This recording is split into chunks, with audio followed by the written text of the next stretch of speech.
Sejam muito bem-vindos ao canal Afinal, o que somos nós? A Raquel Afonso mora em Santa Catarina. Ela teve uma EQM em 2020 no parto, quando, segundo as palavras dela, sofreu negligência e violência obstétrica. A história é densa e dramática e, ao mesmo tempo, nos faz entender um pouco sobre a interação do mundo de lá com o mundo de cá. Essa entrevista foi dividida em duas partes, ambas publicadas hoje. Na primeira parte, a Raquel nos conta sobre a sua EQM e na segunda parte responde às nossas perguntas.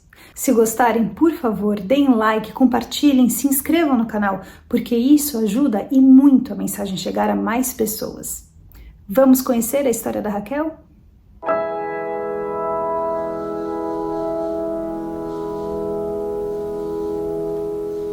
Raquel, boa tarde. Muito obrigado por você aceitar compartilhar conosco do canal Afinal que Somos Nós a sua experiência de quase morte.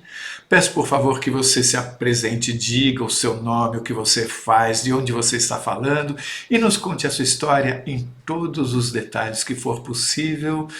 A palavra está com você. Muito obrigado desde já. Eu que agradeço.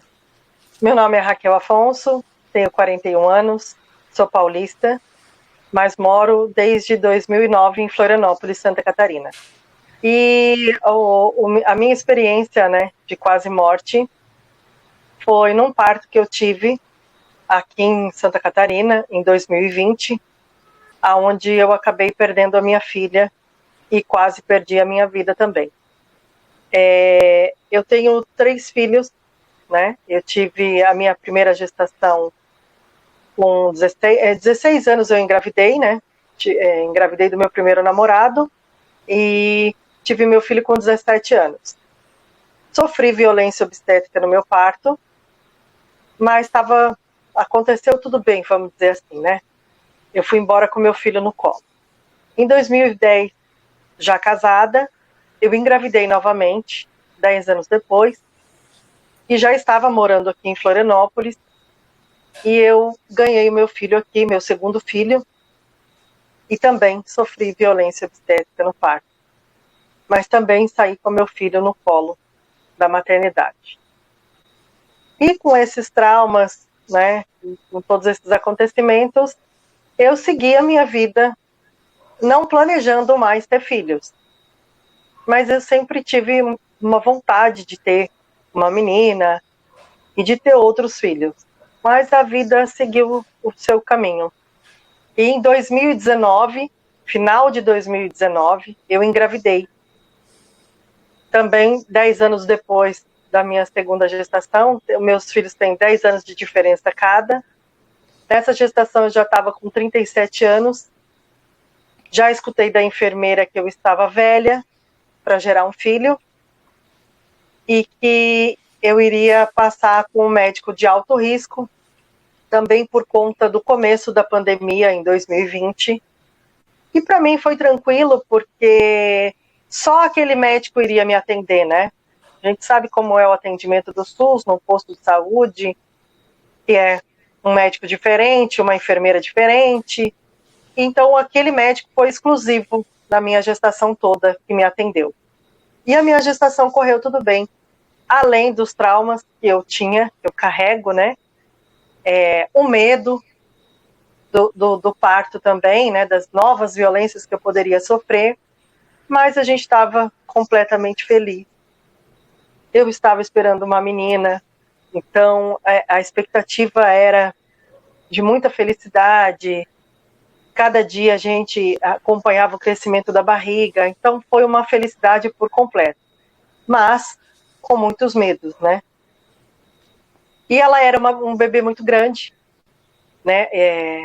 O médico mesmo falava que ela iria ser um bebezão muito grande, em vista dos meus outros 2 filhos.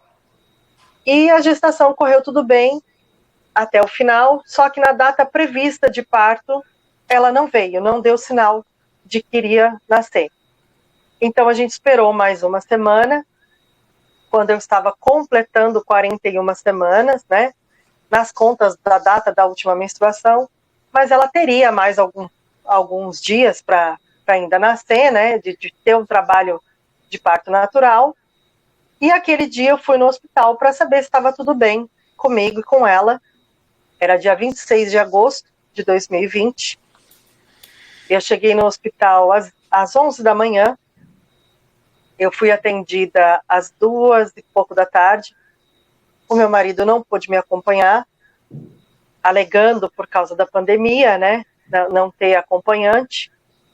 Quando me atenderam, o residente que me atendeu disse que estava tudo bem comigo, estava tudo bem com ela. Eu já estava começando um trabalho de parto, né? Eu já estava com 3 centímetros de dilatação.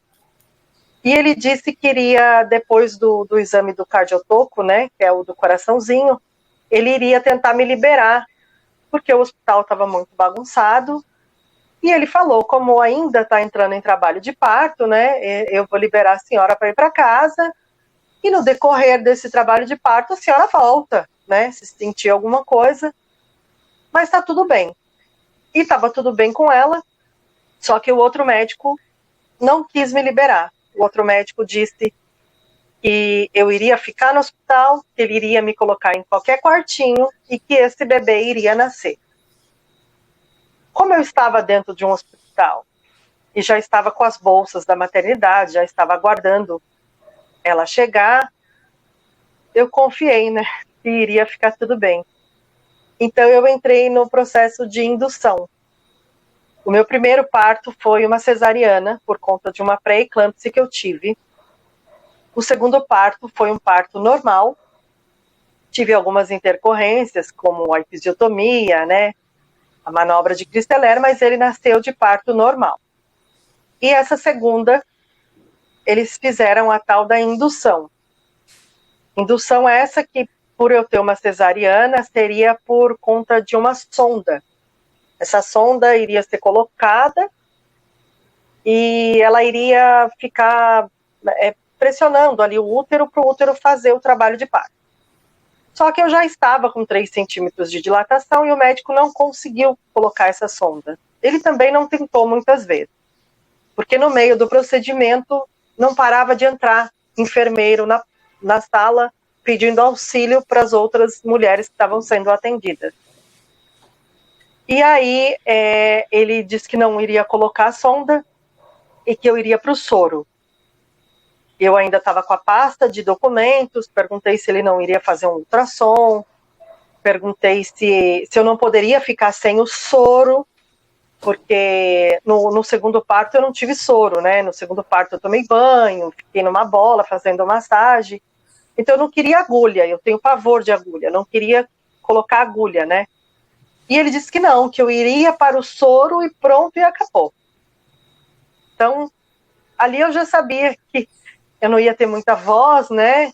Então, como já era mais de 3 horas da tarde, eu aceitei tomar o soro, porque para mim eu precisava parir uma criança e eu não tinha me alimentado até então, todo aquele tempo que eu estava dentro do hospital. E eu fui encaminhada para um leito, onde nesse leito eu fiquei algumas horas ainda sozinha, aonde veio uma enfermeira colocar esse soro, e aí ela me disse que o soro não iria ser colocado no braço normal que a gente toma soro, né? Iria ser colocado em outra veia. Então ela me furou na mão, ela me furou aqui do lado do pulso, ela me furou no meio do braço, e foi uma coisa assim pavorosa, porque eu já não gosto de agulha, nunca tinha me acontecido de tentar procurar a veia, né, e não achar.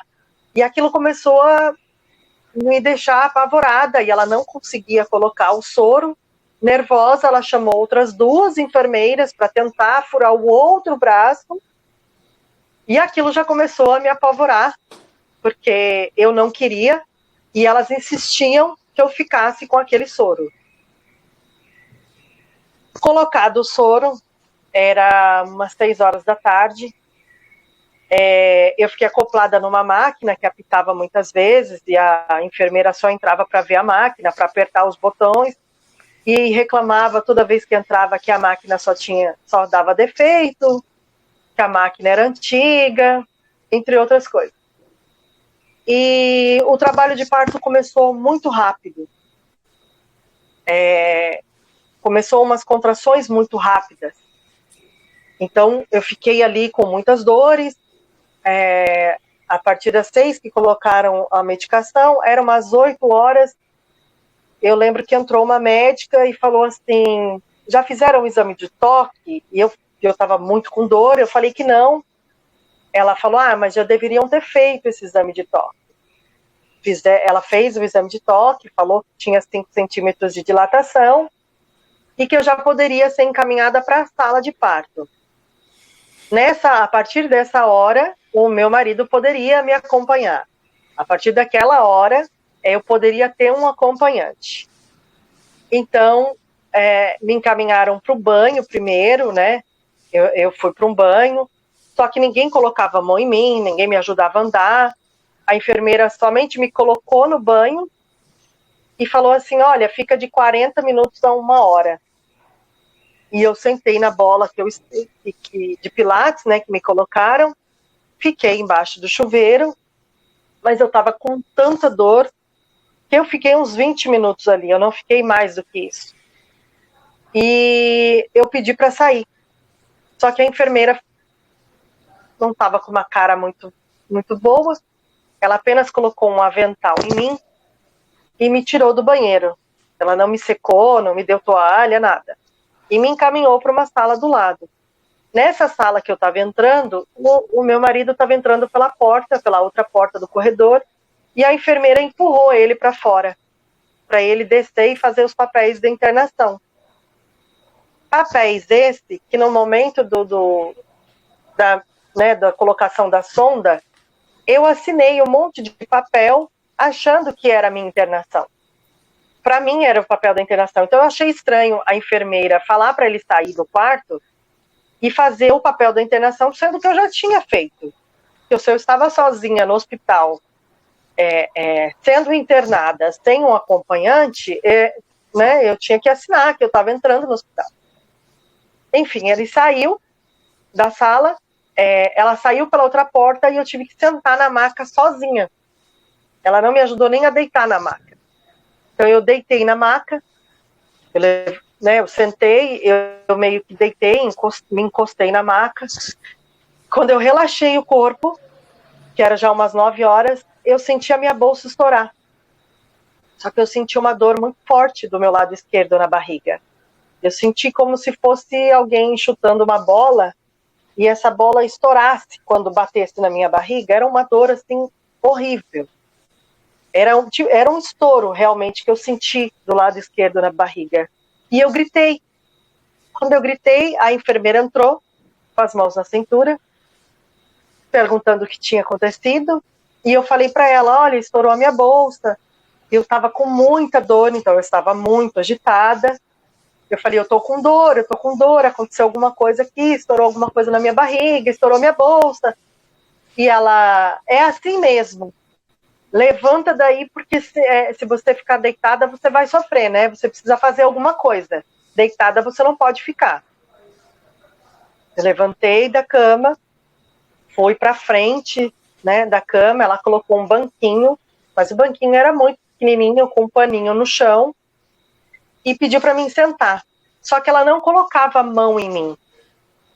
Então eu não tinha como sentar encostada na cama, né? Eu não conseguia colocar a mão na cama e sentar. Então eu olhei assim, eu fui tentar abaixar e falei para ela, mas eu não consigo abaixar e pegar na minha barriga embaixo, né? E se ela nascer e cair no chão, né? Eu não conseguia colocar as mãos, né? E ela não me ajudava. Ela falou para mim, se ela nascer e cair no chão, melhor. Aí nessa hora eu nem sentei, eu já, do jeito que eu ia sentar, eu levantei e falei que ia deitar de novo e voltei para a cama. E ela virou para mim e falou, você que sabe, assim você vai sofrer mais. E eu voltei para a cama sozinha, deitei de novo sozinha. Ela saiu da sala, encostou a porta e eu escutei ela falar, esta daí vai dar trabalho. E aí eu comecei a chorar, eu não sabia o que estava acontecendo, eu estava com muita dor, e o meu marido entrou pela porta, e eu aí fiquei mais apavorada quando vi ele, pedi ajuda, falei para ele que eu precisava de ajuda, falei que era para ele me ajudar, e ele falava, calma, tá tudo bem, porque eu entrei bem, e quando ele entrou na sala, eu já estava num momento muito nervosa, né, de muita dor. Então ele não sabia o que estava acontecendo. Para ele, a gente estava dentro do hospital e ia ficar tudo bem. E ele falava, calma, a gente está no hospital, vai ficar tudo bem, vai ficar tudo bem. E eu fazia força, e eu chorava, eu gritava, e tinha as contrações, mas eu sentia uma dor muito forte, além da contração, e uma queimação no meu corpo inteiro. Tanto que eu não conseguia ficar muito tempo com o olho aberto, porque meu olho queimava. E eu fiquei, depois que eu senti esse estouro, mais uns 40 minutos ali sozinha, né, eu e o meu marido, quando entrou um médico na sala, e eu estava muito nervosa, e eu falei para ele que tinha estourado a minha bolsa, para ele me ajudar, que tinha estourado a minha bolsa, e ele muito, né, eles sempre muito calmos, ele falou para mim que eu tinha que ficar quieta para ele poder me examinar. Nessa hora, meu marido falou, calma, segura a dor, segura o choro e fica quieta para mim, né, para ele te examinar. Eu fiquei com o olho fechado, e aí já meu marido que conta, e ele fez o exame de toque, só que ele colocou a mão inteira lá dentro, e quando ele tirou, a luva já vinha com muito sangue, então ele já veio tirando a luva com o olho arregalado, e ele falou, olha, já está com 8 centímetros. E eu perguntava se estava tudo bem, ele não respondia, eu perguntava se estava tudo bem, ele não respondia, e ele foi fazer o exame do coraçãozinho com a maquininha de mão, né? E ele não conseguiu escutar o coração dela. E ele ainda me perguntou aonde que eles estavam escutando o coração dela. E eu mostrei que era desse lado, e ele não conseguiu, ele pediu o aparelho do cardiotopo para entrar na sala de parto, para poder escutar. Ele não conseguiu escutar, o barulho da máquina era o barulho da máquina, e ele saiu da sala sem dizer uma palavra. Eu me desesperei, eu pedi para o meu marido me ajudar a fazer o parto, me ajudar a tirar ela, eu falava para ele que ela precisava nascer, que ele precisava me ajudar. Nenhuma enfermeira ficou na sala comigo, eu não tive assistência de ninguém, nem monitoramento, nem meu, nem do bebê. Depois desse episódio ainda demorou mais, eu ainda fiquei mais uns 40 minutos em trabalho de parto. Eu acho que na sala de parto, das 9, eu fiquei até umas 10h30 em trabalho de parto. Depois eu não sentia mais a dor do parto. A dor cessou. As contrações do trabalho de parto, né? Eu senti uma dor intensa no corpo. E tanto que veio uma médica, mais de meia hora depois que esse médico saiu, e ela foi tentar escutar o coraçãozinho do nenê, ela não conseguiu, eu já não vi esse atendimento, eu vi quando ela colocou a mão em mim, eu abri o olho, porque eu já não estava reagindo, eu estava serena, parada, do jeito que eu estava, tinha uma luz também, assim, baixa em mim, né, e eu lembro que meu marido estava do lado esquerdo, e tinha, aonde ele estava do lado esquerdo era o corredor, e do meu lado direito era a sala que ficava em enfermagem, só que a porta ficou fechada praticamente o tempo todo. Ele ainda ficou comigo mais um tempo ali, eu lembro que ele saiu, ele falou que ia sair da sala para atender um telefone, meu marido me deixou ali. Quando ele retornou, ele falou para mim, olha, encontrei o médico falou que em 15 minutos você vai para a cirurgia. E você vai precisar fazer uma cesariana. E eu falei, que bom. E eu falava para ele, ela precisa nascer e eu vou morrer, eu não vou resistir, eu não vou aguentar. Só que eu não reagia, né, muito. Eu ficava mais quieta. E o olho fechado, porque eu não conseguia abrir o olho. E ele lembra que veio mais uma outra médica, quase meia-noite, e ela entrou na sala apenas para escutar o coração do nenê, Ele disse que não escutou, que o mesmo barulho que a gente estava escutando, né, foi o mesmo barulho que a gente escutou. Ele ainda perguntou para ela se estava tudo bem, ela disse que sim. Ele ainda falou, né, do jeito que eu estava parada, ela falou, pai, é normal. Eu não reagia, falou, tá tudo bem, e saiu da sala. Ele disse que depois que essa última médica veio, não demorou muito tempo, entrou algumas enfermeiras na sala, batendo palma e falando assim, olha, chega de folia, o bebê já vai nascer. E só eu estava ganhando o neném aquela hora. Então, era um silêncio.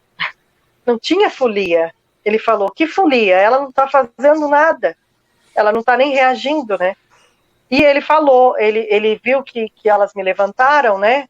Ele falou, pega uma cadeira de rodas, né, para levar ela. E a enfermeira falou, não, ela vai andando. É melhor que ela já vai acordando, já vai dilatando, ela vai andando, eu ajudo ela. Aí eu me lembro que eu debrucei, né, na enfermeira e fui encaminhando por um corredor até a sala de cirurgia, onde me sentaram muito rápido,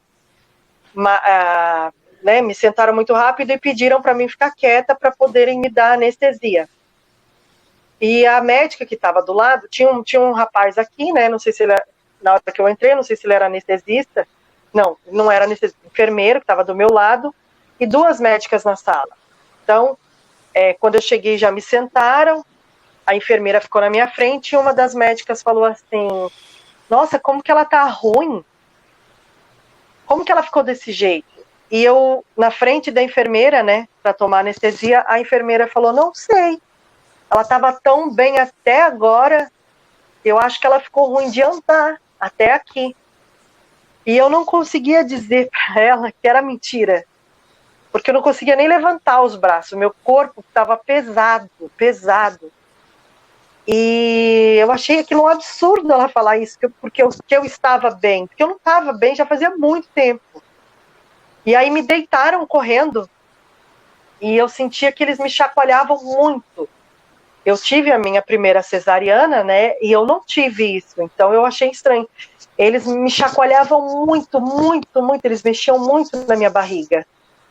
E meu esposo entrou, né, meu marido entrou, ele já entrou assustado, porque quando ele entrou eu já estava aberta, ele disse que me viu toda aberta, e todo mundo que estava na sala não falava nada, mas estava com o olho desse tamanho, e eles me chacoalhavam muito, e o meu olho queimava, então eu não conseguia ficar com o olho aberto. Até eu vou recapitular só uma coisinha que eu deixei de falar. Depois que me deitaram, que me deram anestesia, eu acabei vomitando às 6 da tarde, quando foi colocado o soro em mim. Eu recebi a primeira alimentação do hospital, né? E essa primeira alimentação foi uma janta, sem líquido, sem nada, e eu acabei comendo, porque eu precisava estar forte para ter um trabalho de parto. E eu lembro que tinha um purezinho de legumes, um arroz e umas carnes, né, ali, para mim era frango.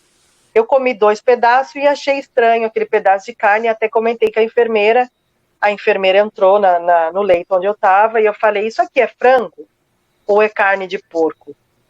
Porque eu comi, e aí ela falou, não, isso aqui é carne de porco. Eu falei, mas eu tenho alergia à carne de porco. E eu não sabia que se dava carne de porco dentro de um hospital. Ela debochou da minha cara e falou assim, é porque carne de porco é mais barata.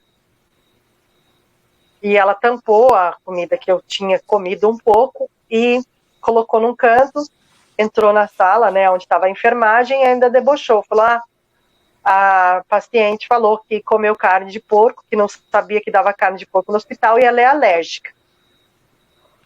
E ficou por isso mesmo. E na hora da cirurgia, quando me deram anestesia que adormeceu o meu corpo, né, a reação da alergia foi vomitar.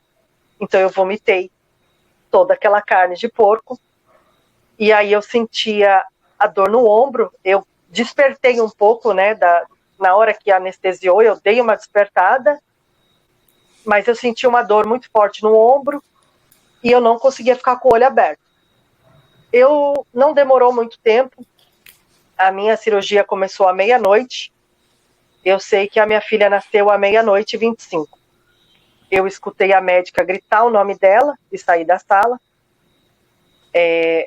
Quando ela nasceu, né, eu escutei a médica gritar, Melissa, Mel, Mel, e saiu. Então, como eu estava com o olho fechado, eu só conseguia abrir, olhar para o lado, e o pai estava sem saber que reação que ele tinha, estava em choque, porque ele disse que a médica mostrou a nenê para ele, a nenê estava toda ensanguentada, era muito sangue, a menina estava toda tomada de sangue e sem reagir. Então, eles levaram a menina. A menina nasceu à 00:25 sem vida. Chamaram ele logo depois que tiraram ela, né? Para comunicar ele voltou, né? Para falar comigo. Eu lembro que ele chegou do meu lado e eu perguntei, né? Queria saber, né? E ele virou para mim e falou assim, olha, ela não resistiu. E quando eu fui ter alguma reação, quando ele me contou, né? Quando ele me falou, eu vi ele fazendo assim com a cabeça pro enfermeiro que estava do lado, né? Desse lado, do meu lado direito. E ele disse que o enfermeiro fez assim para ele. E ele fez assim, né? E aí eu senti que eu estava apagando, sabe? Quando eu fui ter uma reação do porquê, né? Ele lembra ainda que eu falei para ele, não vai ter mais bebê? E ele não conseguiu me responder. E aí eu lembro que eu comecei a apagar. E ele me segurou forte e eu falei para ele que eu ia morrer. Eu falei, eu tô morrendo. E na segunda vez eu lembro que eu sumi, né? Eu apaguei. Só que eu não apaguei na cirurgia. Aquela hora eu não apaguei. Um homem me tirou daquela sala, um homem todo de branco, eu estava toda de branco, ele me tirou daquela sala, me levou no corredor, ele tinha o cabelo mais ou menos no ombro, ele não conversava comigo por boca, assim, né, como a gente está conversando, ele conversava comigo por pensamento, ele me tirou daquela sala, me levou para um corredor, a gente parou na frente de uma porta, aonde tinha uma sala escura, né, toda apagada, só que lá na frente tinha uma maca, tava aceso, né, tinha uma maca de alumínio, assim, aonde a minha filha estava.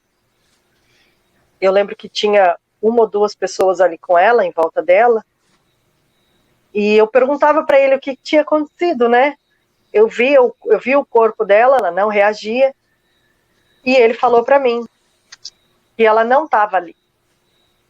Ele mostrou ela e falou para mim que ela não estava ali, que ela já tinha sido recolhida, que não era a hora dela, só que eles tiveram que recolher ela pelo que fizeram com ela, né? Pelo sofrimento que causaram a ela. E eu me desesperei, né? E fiquei em choque, né? Fiquei apavorada, né? E ele falou para mim, ele falou assim para mim, eu estava aqui o tempo todo, né? Eu sentia também uma presença, né? E ele falou que ele estava ali o tempo todo, só que ele não pôde intervir. E eu fiquei sem saber, né? O que estava acontecendo. E ele disse, a gente não pôde, né? Ele não pôde intervir, porque as pessoas têm o livre-arbítrio e cada um faz as suas escolhas, né? Ocasionaram isso para ela, esse sofrimento todo. E eu, na hora, em choque, e a única coisa, né, que eu podia pensar assim era o que eu ia fazer. E eu lembro que ele falou para mim se eu queria voltar. E eu entendi que o voltar, né, era voltar para a vida. E eu lembrei do meu filho na hora. E quando veio a imagem do meu filho, eu falei, não, eu preciso voltar. O meu filho precisa de mim. E aí eu lembro que, eu não lembro dele me tirando dali, de sair dali. Eu lembro de já acordar na cirurgia, né? Eu já acordei num quarto, eu acordei assustada, né? Eu já acordei assim, inacreditando, né? Eu não estava nem acreditando que estava realmente acontecendo aquilo, mas eu não lembrei do que aconteceu, né? Do que eu tinha acabado de viver. Eu não estava entendendo. E na hora que eu abri o olho, né? Que eu voltei, eu estava tão inchada que eu não conseguia abrir o olho. Meu olho estava muito inchado, hein? E eu não conseguia entender que horas que eu tinha chorado, né? Por eu estar inchada ou por eu não estar inchada, como, se eu tinha chorado ou não. Eu não estava entendendo aonde que eu estava. Então eu sabia que o que tinha acontecido, eu tinha plena consciência do que eu tinha passado, da cirurgia e de eu acordar ali. Do que eu tinha vivido ali, eu não estava assim, sabe, eu não conseguia lembrar, eu estava em choque.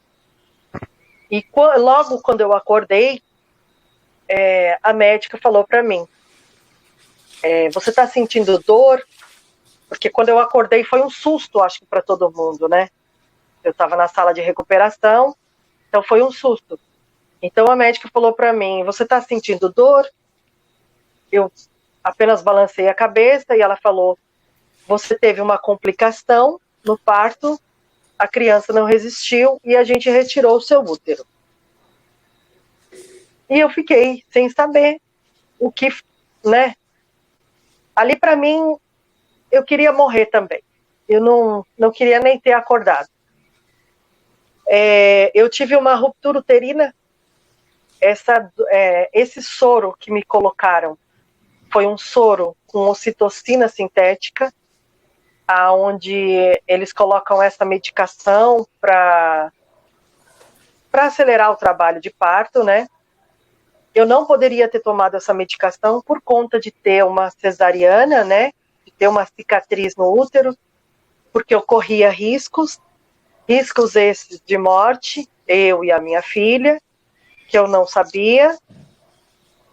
E eles foram aumentando essa dose no soro de meia em meia hora, onde o trabalho de parto começou muito rápido, muito forte, muito intenso, aonde eu tive uma ruptura uterina 3 horas depois. E colocaram às 6 da tarde, eu tive uma ruptura às 9 da noite. Eu fiquei até a meia-noite com uma hemorragia interna, aonde a minha filha sufocou.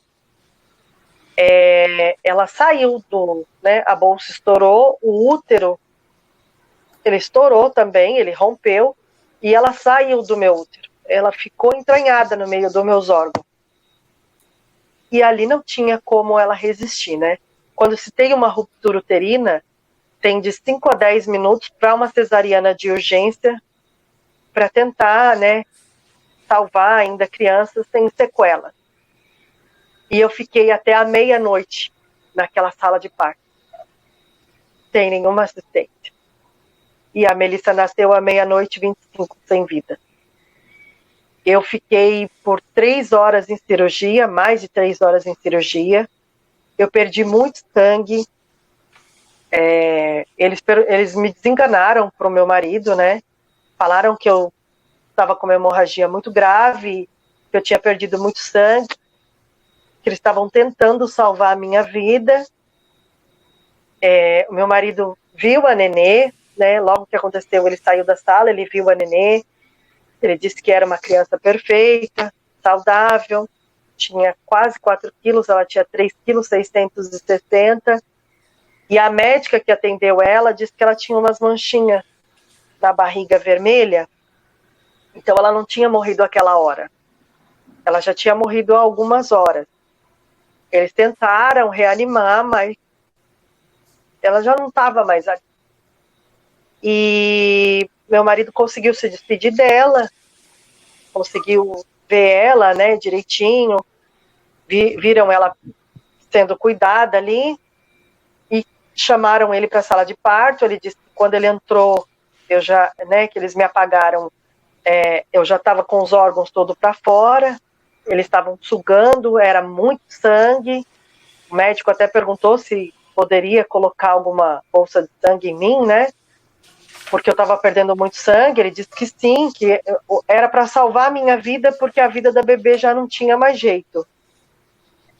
E quando eles... a última alternativa foi tirar o útero, né? Quando tiraram o útero, que eu comecei a reagir, né? Então, eu voltei. Por milagre, eu sobrevivi.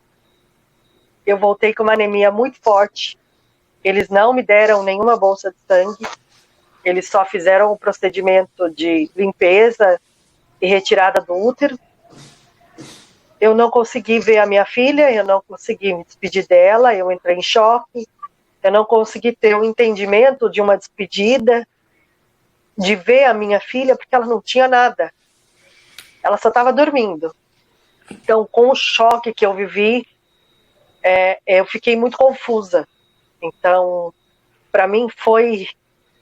Eu pedia para morrer a todo momento, né? Toda vez que eu dormia, que eu fechava os olhos, eu não queria abrir mais. Só que eu não me lembrava dessa experiência que eu tive. Eu não me lembrava do que eu tinha passado na cirurgia. Eu sabia que tinha acontecido alguma coisa. Eu sentia que realmente ela não estava mais ali, né? Mesmo que eu me despedisse, eu ia me despedir apenas do corpo dela, né? Porque ela não estaria mais ali. Para mim, essa história de ter quase morrido também foi muito confusa, mas eu não me revoltei, vamos dizer assim. Eu sempre senti uma paz, eu percebia que eu não estava sozinha ali. E eu acabei, né, quando eu só lembrei disso, quando eu cheguei em casa, eu estava à base de muito remédio. Então, quando eu cheguei em casa, eu comecei a encaixar, ainda eu perguntava para o meu marido qual foi a hora que eu chorei. Se ele me viu chorando na cirurgia. Porque eu chorei, eu falei para ele, não, mas eu chorei muito.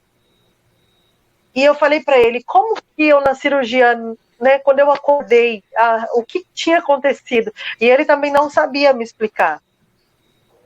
E foi um determinado momento que eu comecei a me lembrar nitidamente de tudo que aconteceu, e aí entendi o que tinha acontecido.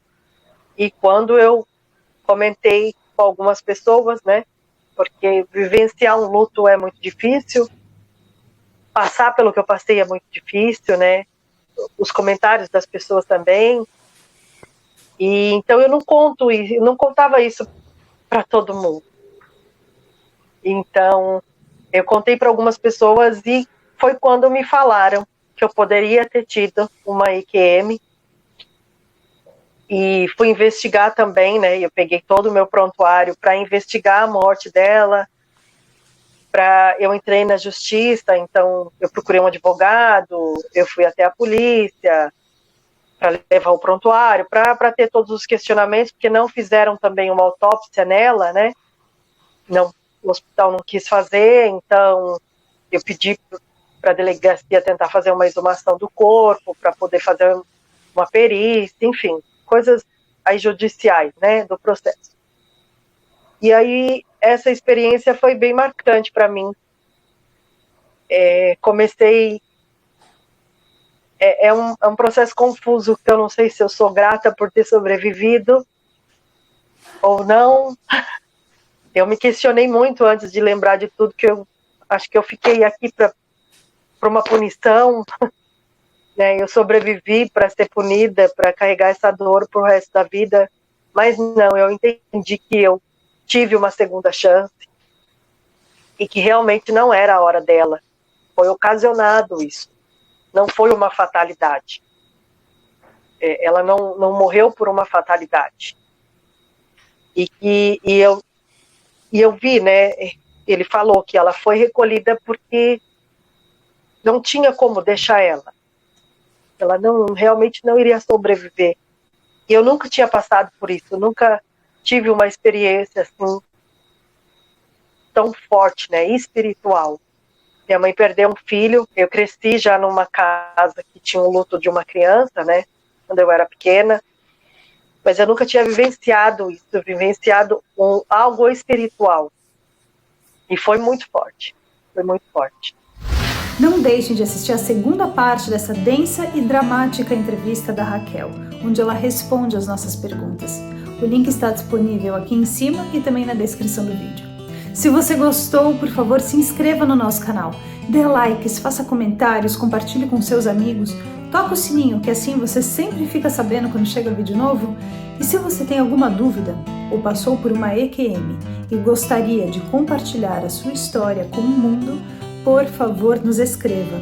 O nosso e-mail é afinal.oquesomosnós@gmail.com. Essa é uma nova fronteira do conhecimento humano. Vamos juntos atravessá-la?